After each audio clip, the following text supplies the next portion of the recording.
اس لیے ہم اس وقت کے انتظار میں ہیں کہ جب صالح حکمران کا سایہ ہمارے اوپر آئے اور پھر امت مسلمہ کا جو قائد ہے وہ جہاد کا اعلان کرے، اور پھر جب وہ اعلان ہوگا، یہ میں آپ کو خوشخبری دیتا ہوں، یہ اعلان پاکستان سے ہوگا۔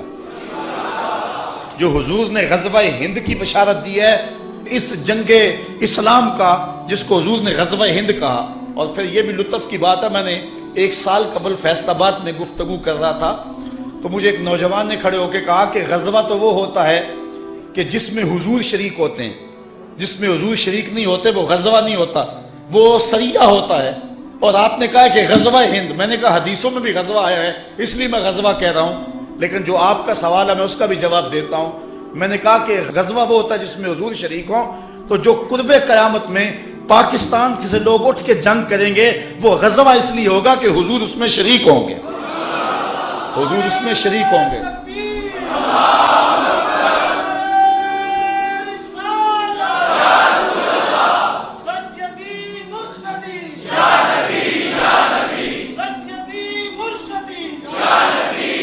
پاکستان کی روحانی ڈائری دیکھیں، جب 65 کی جنگ لگی ہے تو وہ خدام جو حضور کے روضہ کے آس پاس جھاڑو دیتے ہیں، ان میں سے کچھ لوگ سوئے تو انہوں نے خواب دیکھا کہ حضور 5 اصحاب کے روضہ انور سے نکل رہے ہیں اور حضور نے جنگی لباس پہنا ہوا ہے اور اسلحے پہنے ہوئے۔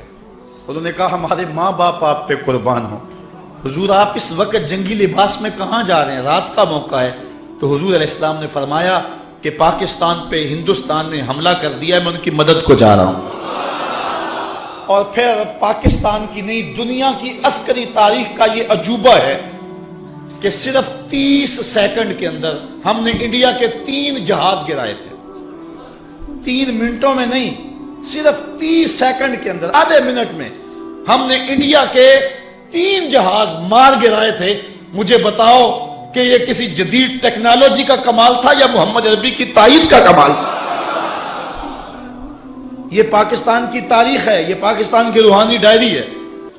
حضور علیہ السلام نے 65 میں ہماری مدد کی، اور جب غزوہ ہند ہوگا اس وقت بھی حضور کی تائید ہمیں حاصل ہوگی، اور یہاں سے حریت کے قافلے نکلیں گے، اور پھر وہ پہلے دہلی کو کیپچر کریں گے، اس کے بعد جو ہے وہ جو دوسرا گروہ ہے جو مسلمانوں کے ساتھ، ہندوستان کے لوگوں کے ساتھ ملے گا، وہ ترک گروہ ہوگا، ترکی ساتھ ملیں گے، اور پھر یہ دونوں فوجیں اکٹھی ہو کر کے بیت المقدس پہ اسلام کا جھنڈا گاڑیں گے، اور پھر وہ وقت آئے گا کہ کافر چھپنے کے لیے جگہ تلاش کریں گے تو انہیں جگہ ہی نہیں ملے گی۔ آج تو ہم رسوا ہو رہے ہیں نا، پھر وہ وقت بھی آئے گا کہ جھنڈا ہمارے ہاتھ میں ہوگا، ایٹم بم ہمارے ہاتھ میں ہوگا، میزائل ہمارے ہاتھ میں ہوں گے، پھر ورلڈ آرڈر بھی ہمارا ہی چلے گا۔ پھر دنیا کے اوپر اگر کوئی جھنڈا اونچا ہوگا تو وہ میرے محمد کا ہی اونچا ہوگا۔ انشاءاللہ وہ وقت دور نہیں ہے، وہ آنے والا ہے۔ اگر آپ دنیا کے 56 57 58 اسلامی ممالک کا اس وقت تجزیہ کریں تو اس وقت دنیا کے اوپر اگر کوئی فوجی پاور تو وہ 2 ہی ملک ہیں، ایک ترکی اور ایک پاکستان۔ باقیوں کی جو آرمی ہے وہ نہ ہونے کے برابر ہے۔ اور حضور علیہ السلام نے جو بشارت دی تھی کہ ہندوستان سے لوگ اٹھیں گے، پھر ترک کے مجاہد ساتھ شامل ہوں گے۔ یہ پاکستان آرمی نے انشاءاللہ ہماری مدد کے ساتھ آگے بڑھنا ہے۔ اب ہمارے لیے 2 ہی راستے رہ گئے ہیں۔ موت تو آئے گی، اب ایک بہت بڑا فساد بپا ہونے والا ہے، لیکن یہ بات آپ کو بتاؤں کہ 2 طرح کے لوگ ہوں گے۔ موت سے بچ نہیں کوئی سکے گا، جو حالات ہونے والے ہیں، لیکن کچھ لوگ کتے کی موت مریں گے، کچھ شہادت کا تاج پہنیں گے۔ اس لیے ہم نے فیصلہ کرنا ہے کہ ہم نے شہادتی موت کو قبول کرنا ہے یا کہ ہم بزدلوں اور کتے کی موت کو قبول کرنا ہے، یہ ہم نے فیصلہ کرنا ہے۔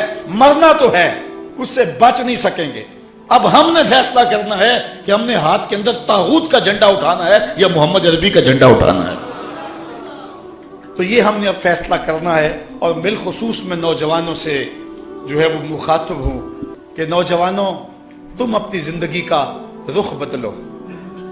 میں کہتا ہوں زیادہ وقت نہیں، جتنا وقت تم بیٹ بلے کو دیتے ہو اور کھیل کے میدان کو دیتے ہو، اتنا وقت قرآن کو دے دو۔ جتنا وقت تم کرکٹ کو دیتے ہو، اتنا وقت رسول اللہ کی امت کو دے دو۔ صرف اتنا وقت اگر تم دے دو، جتنا وقت صرف کرکٹ کو دیتے ہو، ارادہ کر لو آج اتنا وقت آج کے بعد قرآن کو دیں گے۔ اگر عزم کریں اگر 100 نوجوان بھی یہاں سے عزم کر کے اٹھے تو میں سمجھتا ہوں کہ اس سیالکوٹ کے اندر ایک اسلامی انقلاب برپا ہو جائے گا. اور میں جگہ جگہ کہہ رہا ہوں کہ 313 نوجوان تیار ہو جائیں ہر شہر سے، ہر بستی سے. اور پھر وہ لمحے آنے والے ہیں کہ جن لمحوں کے اندر ان نوجوانوں کے ہاتھوں میں اسلام کا جھنڈا ہوگا. انشاءاللہ وہ وقت اب دور نہیں ہے. موت سے چھٹکارا تو کسی کو نہیں ہوگا، لیکن یہ آرزو کرو کہ اللہ ہمیں شہادت کا تاج نصیب فرمائے، آبرو کی زندگی نصیب فرمائے اور آبرو کی موت نصیب فرمائے. اللہ اکبر. اس کتاب رحمت کے جو حق ہیں ہم ان کو ادا کریں. میرے جذبات آپ دیکھ رہے ہیں، میرے گلے پر بھی اثر ہے، لیکن میں کیا کروں. میں یہ چاہتا ہوں کہ اس وقت جو ہے جو حالات ہیں، میری زبان وہ بوجھ برداشت نہیں کر سکتی جو میرے دل کے اندر ہے.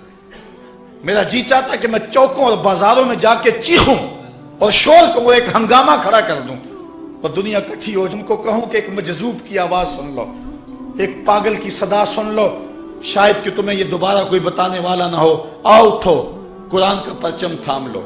یہ تمہیں موقع تقدیر نے ایک بار اور دیا ہے.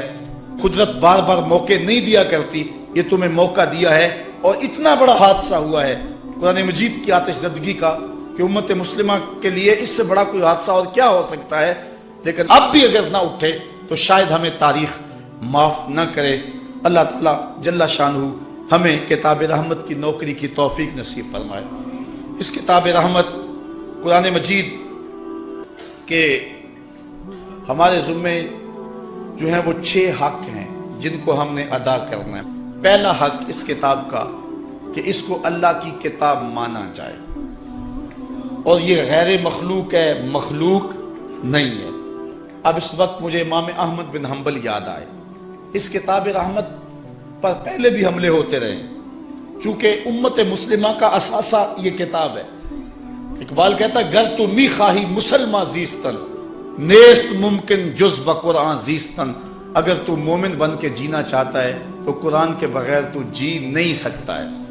یہ امت مسلمہ کا نصاب ہے. نصاب امت مسلمہ کا مرکز بیت اللہ اور گنبد خضرا ہے، اور ان کا نصاب قرآن مجید ہے.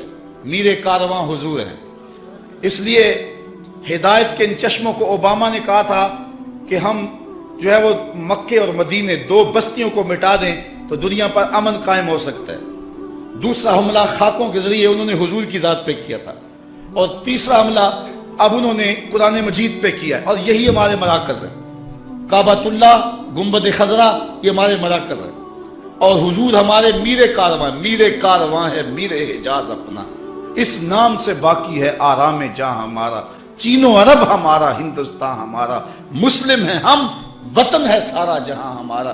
تو حضور ہمارے میر کارواں ہیں. ان پر حملہ کیا گیا، ہمارے ان مراکز پہ حملہ کیا گیا. اب قرآن مجید پہ حملہ کیا. یہ جو کچھ کیا جا رہا ہے یہ ایک منصوبہ بندی کے تحت کیا جا رہا ہے، اور اس میں جو ہے وہ یہود و نصارہ کی ایک باقاعدہ جو ہے وہ ان کا تھنک ٹینک کام کر رہے ہیں کہ اس وقت مسلمانوں کے خلاف ہم نے کیا کرنا ہے اور اگلی پلاننگ ہماری کیا ہوگی. اس کے مقابلے میں ہمارے تھنک ٹینک موجود نہیں ہیں. لیکن جہاں جہاں جس کو اللہ تعالیٰ نے دل کا درد دیا ہے وہ اپنی توفیق کے مطابق کر رہا ہے. اللہ تعالیٰ کی بارگاہ میں یہ دعا مانگیں کہ اللہ ایسے اسباب پیدا کرے کہ غیرت مند حکمران آئیں اور پھر امت کے لیے کوئی لاہ عمل تیار کیا جائے. ورنہ وہ اقبال نے کہا تھا چمن میں رخت گل شبنم سے تر ہے، سمن ہے سبزہ ہے باد سحر ہے، مگر ہنگامہ ہو سکتا نہیں گرم، یہاں کا لالا بے سوز جگر ہے. اللہ امت کو کوئی قیادت صلاح الدین ایوبی جیسی عطا فرمائے.